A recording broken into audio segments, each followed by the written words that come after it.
सोचिए, 2023 से तनाव चल रहा है और फिर अमेरिका और इजराइल मिलकर ईरान पर एक जबरदस्त हमला कर देते हैं, एक निर्णायक हमला। लेकिन यहाँ एक बड़ा सवाल उठता है, क्या सिर्फ मिलिट्री पावर से कोई जंग जीती जा सकती है? ये सवाल बहुत बड़ा है और इसी के जवाब को हम इस विश्लेषण में ढूंढने की कोशिश करेंगे। तो जंग शुरू कैसे होती है? एक बहुत ही बड़े हवाई हमले से। प्लान ये था कि पहले ही झटके में ईरान की लड़ने की ताकत को पूरी तरह से खत्म कर दिया जाए। मकसद सिर्फ शॉक एंड ऑ नहीं था, मकसद था दुश्मन को सीधे घुटनों पर ला देना। और यहीं पे वो सवाल खड़ा होता है जो इस पूरे विश्लेषण की जड़ है। क्या आसमान पर कंट्रोल कर लेने का मतलब ये है कि जमीन पर भी जीत पक्की है? चलिए इसी की पड़ताल करते हैं। तो सवाल ये है कि बात यहाँ तक पहुंची कैसे? देखिए, इसकी कहानी शुरू होती है 2025 में एक अधूरे से युद्ध से।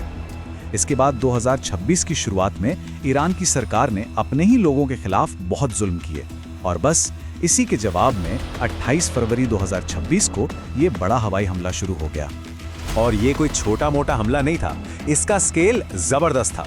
एक तरफ अमेरिका का ऑपरेशन एपिक फ्यूरी और दूसरी तरफ इजराइल का ऑपरेशन रोरिंग लायन, दोनों एक साथ एक ही मकसद के लिए काम कर रहे थे कि पहले ही वार में ईरान की कमर तोड़ दी जाए।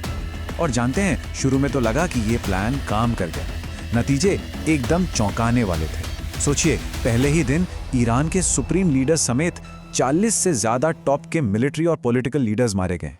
एक पल को तो ऐसा लगा कि ईरान का पूरा कमांड सिस्टम बस एक ही दिन में तबाह हो गया। लेकिन इस मिलिट्री सक्सेस की कहानी का एक बहुत ही काला सच भी था। हुआ ये कि एक पुरानी गलत इंटेलिजेंस रिपोर्ट के आधार पर एक गर्ल्स स्कूल पर हमला हो गया और इसमें 170 से ज्यादा बच्चियों की मौत हो गई। ये एक ऐसा लम्हा था जिसने जंग की असली क्रूर सच्चाई को सामने ला दिया, जहां जीत और तबाही के बीच की लकीर एकदम मिट जाती है।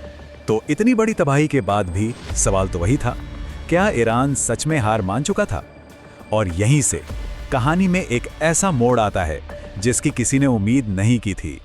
अब ईरान ने जो जवाब दिया उसे समझने के लिए हमें एक कॉन्सेप्ट समझना होगा, एसिमेट्रिक वॉरफेयर या असममित युद्ध। इसका सीधा सा मतलब है, जब आप ताकत में सामने वाले का मुकाबला नहीं कर सकते तो आप सीधे लड़ने की बजाय उसकी कमजोरियों पर वार करते हैं। और ईरान ने बिल्कुल यही किया। ईरान की स्ट्रैटेजी बहुत सिंपल और उतनी ही असरदार थी। पहला, उन्होंने अपने कमांड को अलग अलग हिस्सों में बांट दिया ताकि टॉप लीडरशिप खत्म होने पर भी लड़ाई चलती रहे। दूसरा, उन्होंने जंग को सिर्फ ईरान तक सीमित नहीं रखा बल्कि पूरे मिडिल ईस्ट में फैला दिया।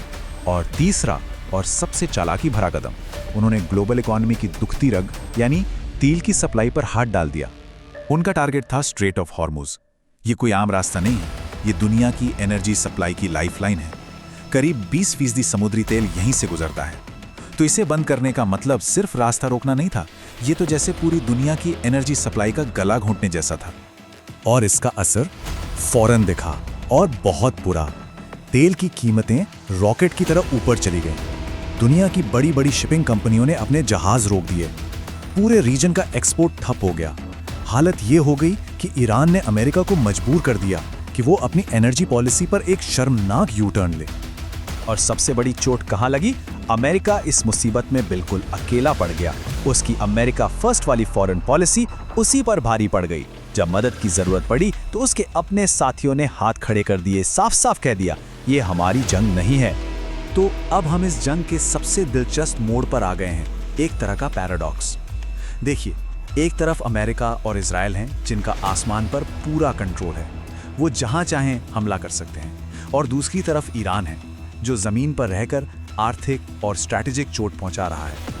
ईरान ये दिखा रहा था कि सिर्फ एयर सुपीरियरिटी से जंग नहीं जीती जाती, वो अमेरिका और उसके साथियों को एक बहुत ही महंगी लड़ाई में घसीट रहे थे।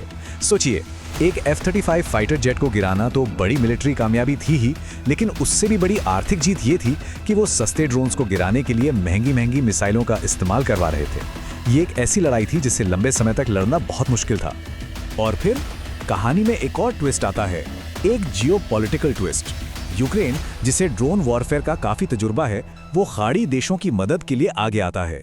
ये दिखाता है कि आज की जंग के नियम कितनी तेजी से बदल रहे हैं और कितने अनप्रेडिक्टेबल हैं।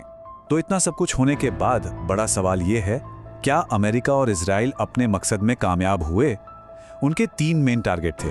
ईरान में सरकार बदलना, उसके न्यूक्लियर प्रोग्राम को पूरी तरह खत्म करना और उसकी मिलिट्री को बेकार कर देना। चलिए एक एक करके देखते हैं कि क्या हुआ। तो पहला टारगेट था सरकार बदलना। यह तो लगभग नामुमकिन ही लगता है। क्यों? क्योंकि ईरान की सबसे पावरफुल फोर्स IRGC अभी भी कंट्रोल में है। लोगों ने कोई बड़ा विद्रोह नहीं किया और ईरान का जो पहाड़ी इलाका है वहां जमीनी हमला करना बहुत ही ज्यादा मुश्किल है। ठीक है, दूसरा टारगेट था न्यूक्लियर प्रोग्राम खत्म करना। यह भी अधूरा रह गया। हाँ, हवाई हमलों से नुकसान तो हुआ, लेकिन ईरान के पास अब भी करीब 10 न्यूक्लियर बॉम्ब बनाने का सामान मौजूद है और बिना जमीनी फौज भेजे ये पक्का करना नामुमकिन है कि उनका सारा न्यूक्लियर इंफ्रास्ट्रक्चर तबाह हो गया है। और अब आते हैं तीसरे टारगेट पर, मिलिट्री को खत्म करना। यहाँ एक बहुत दिलचस्प पैराडॉक्स है। ये चार्ट देखिए। एक तरफ ईरान की जो पारंपरिक सेना थी, मतलब टैंक, जहाज वगैरह, वो तो लगभग तबाह हो चुकी है, लेकिन दूसरी तरफ एसिमेट्रिक खतरा पैदा करने की उसकी ताकत वो अभी भी बहुत ज्यादा है। मतलब उन्होंने अपनी सबसे बड़ी कमजोरी को ही अपनी सबसे बड़ी ताकत बना लिया। ये जो कोट है ना, ये पूरी सिचुएशन को एक लाइन में बता देता है। मतलब आप चाहें तो जीत का ऐलान करके जंग से बाहर निकल सकते हैं, लेकिन हकीकत में उस जीत को मानेगा कौन? छोटी छोटी लड़ाइयां जीतने और पूरी जंग जीतने में बहुत बड़ा फर्क होता है। तो निचोड़ क्या है? निचोड़ यह है कि अमेरिका के लिए यह जंग एक स्ट्रैटेजिक हार साबित हुई। वो अपने किसी भी बड़े मकसद को पूरा नहीं कर पाए, न सरकार बदल पाए, न अपने सहयोगियों को बचा पाए और ना ही दुनिया की सबसे जरूरी ऑयल सप्लाई लाइन को खुला रख पाए। और इस सब से एक सुपर पावर के तौर पर उनकी इमेज को काफी नुकसान पहुंचा। और ये सब हमें एक आखिरी और सबसे बड़े सवाल पर लाके खड़ा कर देता है। जब एक मिलिट्री के लिहाज से कमजोर देश एक सुपर पावर को इस तरह रोक सकता है, उसे एक ऐसी स्थिति में डाल सकता है जहां ना जीत हो रही है ना हार, तो क्या हमें ये नहीं सोचना चाहिए कि आज के जमाने की जंग में जीत का मतलब असल में होता क्या है?